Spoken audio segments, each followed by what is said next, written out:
வணக்கம். ஊடகத்துறை நண்பர்களுக்கு என்னுடைய இனிய வணக்கம். நாளை உலகத்தின் வரலாற்றையே இரண்டாக பிரித்த கிமு கிபி என்று பிரித்த சிலுவை சுமந்தவர், நம்முடைய பளுவை குறைத்தவர் இயேசுபிரான் அவர்களுடைய பிறந்த நல்லால் அந்த கிறிஸ்மஸ் வாழ்த்துக்களை தெரிவித்துக் கொண்டு இன்று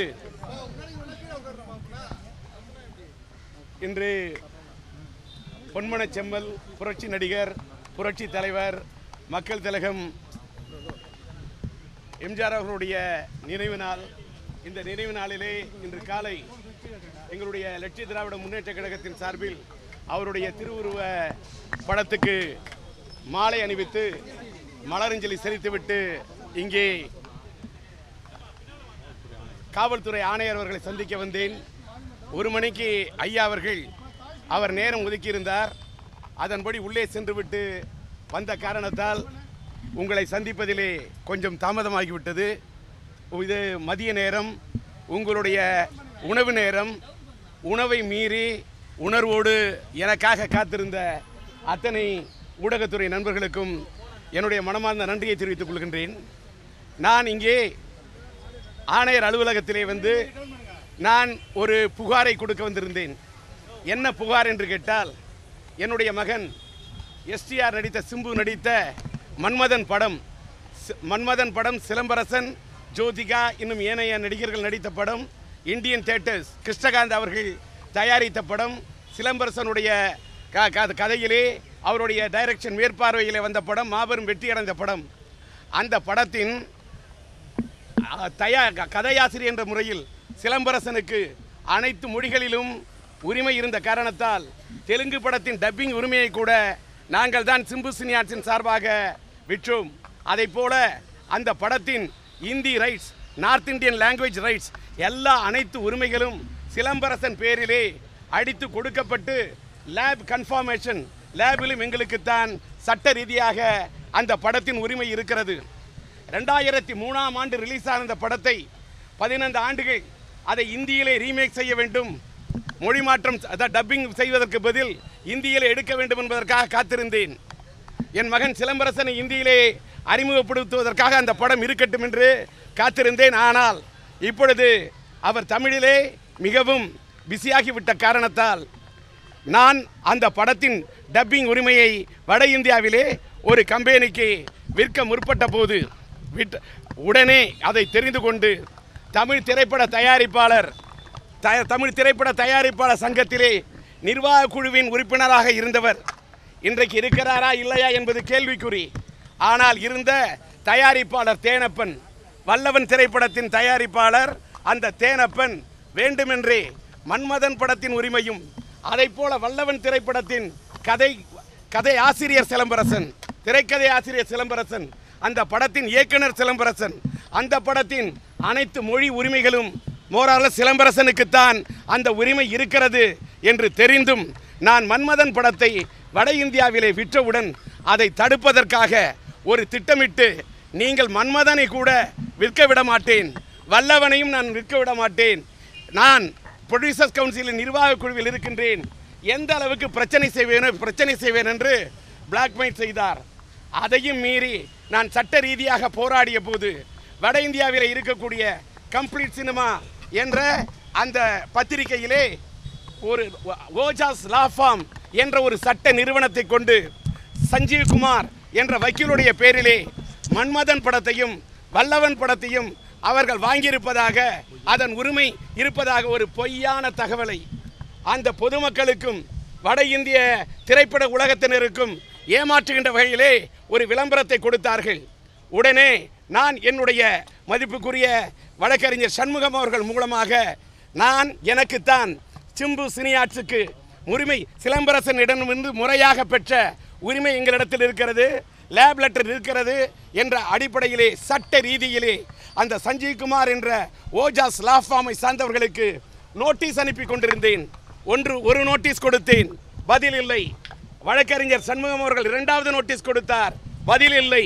3வதாக சிம்பு சினியாட்ஸ் நிறுவனத்திலிருந்து பதில் சொல்ல தவறினால் சட்ட ரீதியாக நடவடிக்கை எடுப்பேன் என்று சொன்னவுடன் அந்த ஓஜாஸ் லா ஃபார்மை சார்ந்த சஞ்சீவ் குமார் என்ன செய்கிறார்? அப்படி அல்ல, நாங்கள் அந்த விளம்பரத்தை கம்ப்ளீட் சினிமாவில் கொடுக்கவில்லை, அந்த விளம்பரத்துக்கும் எங்களுக்கும் சம்பந்தம் இல்லை, யாரோ எங்களுடைய பெயரை மிஸ்யூஸ் செய்து கொடுத்து விட்டார்கள் என்று எனக்கு ஒரு கடிதம் கொடுக்கிறார். உடனே அந்த கடிதத்தின் அடிப்படையிலே கம்ப்ளீட் சினிமாவிலே மன்மதன் திரைப்படத்தின் முழு உரிமையும் வல்லவன் திரைப்படத்தின் உரிமையும் எங்களுடைய சிம்பு சினிமாஸ் நிறுவனத்தில் தான் இருக்கிறது. இதை மீறி உரிமை இல்லாத யாராவது உரிமை கோரினால் சட்ட ரீதியாக நடவடிக்கை எடுப்பேன் என்று விளம்பரம் கொடுத்தேன்.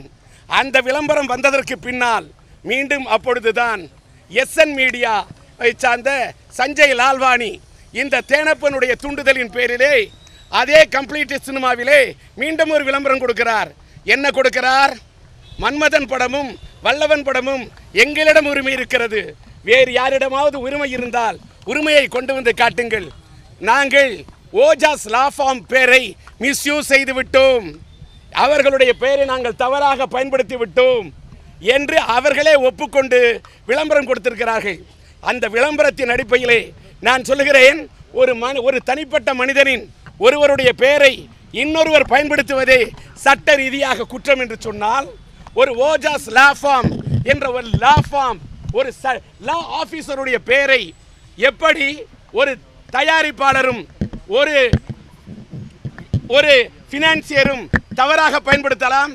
இது என்ன ஒரு பயங்கரமான கிரிமினல் குற்றமாகும். இந்த குற்றச்சாட்டை நான் இதை சிவில் ரீதியாக இத்தனை நாள் போராடினேன் நான் இதுவரை. ஆனால் அவர்கள் இந்த அளவுக்கு ஒரு தவறான ஃபோர்ஜரி டாக்குமெண்ட்டை தயார் செய்து கொண்டு என்னை பிளாக்மெயில் செய்ய வேண்டும் என்ற அடிப்படையிலே தயாரிப்பாளர் சங்கத்திலே ஒரு நிர்வாக குழு உறுப்பினராக இருந்ததை வைத்துக்கொண்டே ஒரு தவறான வழியை பயன்படுத்தி சஞ்சய் லால்வானி என்ற பணம் படைத்த ஒருவருடைய பின்னணியிலே ஒரு பிளாக்மெயில் செய்கிறார் என்று சொன்னால், கொடுப்பதை கொடுங்கள், நாங்கள் விட்டு தருகிறோம் என்று சொன்னால், நான் உரிமைக்காக குரல் கொடுக்கக்கூடியவன், என்னுடைய உரிமை யாருக்கும் விட்டு தர மாட்டேன். ஆனால் அடுத்த ஒரு உரிமைக்காக நான் போராட மாட்டேன். இன்று மக்கள் திலகம் புரட்சி நடிகர் பொன்மன செம்மல் அவர்களுடைய நினைவு நாள்.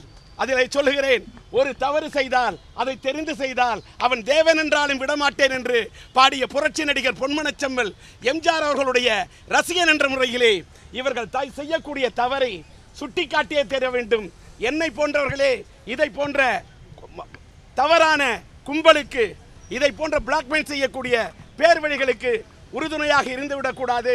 சட்ட ரீதியாக இந்த படத்தில் மன்மதன் வல்லவன் இதை கோடிக்கணக்கிலே நான் இழந்தாலும் பரவாயில்லை, கோடியிட்ட ராஜேந்திரன் இழப்பான், ஆனால் தன்மானத்தை தாடி இழக்க மாட்டான் என்ற உரிமையோடு என்ற உணர்வோடு இங்கே ஆணையர் அலுவலகத்துக்கு வந்து புகாரை கொடுத்திருக்கின்றேன். அதை இணை ஆணையர்களிடத்தில் அவர் கொடுக்க சொன்னார், கொடுத்திருக்கின்றேன். தொடர்ந்து நடவடிக்கை எடுப்பதாக வாக்குறுதி அளித்திருக்கின்றார்கள். அதாவது எஸ்என் மீடியா சஞ்சய் லால்வானி பேரையும் அவரை தூண்டிவிட்ட திரைப்பட தயாரிப்பாளர் தேனப்பன் மீதும் புகார் அளித்திருக்கின்றேன். தயாரிப்பாளர் சங்கத்திலே இதை பலமுறை இதுக்குள்ள வேற ஒரு திரைப்படத்தின் சேட்டலைட் உரிமை, வாழு படத்தின் சேட்டலைட் உரிமைக்கு எனக்கு கிட்டத்தட்ட 2.25 கோடி ரூபாய் பணம் வரணும், அதை வாங்கி தருகிறேன் என்று திரைப்பட தயாரிப்பாளர் சங்கத்திலே கடந்த முறை பதவியில் இருந்தவர்கள் கடிதம் கொடுத்திருக்கிறார்கள். அந்த கடிதத்தை மதித்து கூட இன்றைக்கு அந்த தனியார் தொலைக்காட்சியிடமிருந்து தயாரிப்பாளர் சங்கம் எத்தனை கடிதம் கொடுத்தும் அதை பெற்றுத்தரவில்லை. காரணம், ஒருவேளை நான் சிலம்பரசனின் தந்தை என்ற காரணத்துக்காகவா என்னவென்று தெரியாது. அதை பற்றி நான் இங்கே பேச விரும்பவில்லை. அதை போல தேனப்பன் பொடி தயாரிப்பாளர் சங்கத்திலே தமிழ் திரைப்பட தயாரிப்பாளர் சங்கத்தில் நிர்வாகியாக இருக்கின்ற காரணத்தாலேயே இந்த கருத்தையும் யாரும் காதிலே செவியிலே ஏற்றுக்கொள்ளவில்லை. தான் தோன்றித்தனமாக எதேச்சரிகாரமாக நடந்தார்கள். சட்டத்தை சட்டத்தின் ரீதியாக சட்டத்தின் வாயிலாக சந்திப்போம் என்றுதான் இங்கே வந்திருக்கின்றேன். சார்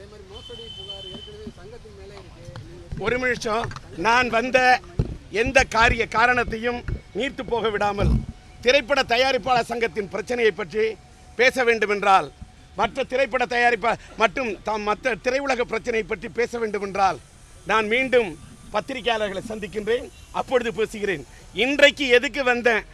நாளைக்கு கிறிஸ்மஸ்னா கிறிஸ்மஸ் வாழ்த்து, இன்றைக்கு பொன்மனச்செம்மல் புரட்சி தலைவருடைய நினைவு நாள் ரெண்டையும் நினைவு கூர்ந்து நான் எதுக்காக வந்தேன், என்னத்துக்காக வந்தேன் என்பதை எடுத்து சொல்லிவிட்டேன்.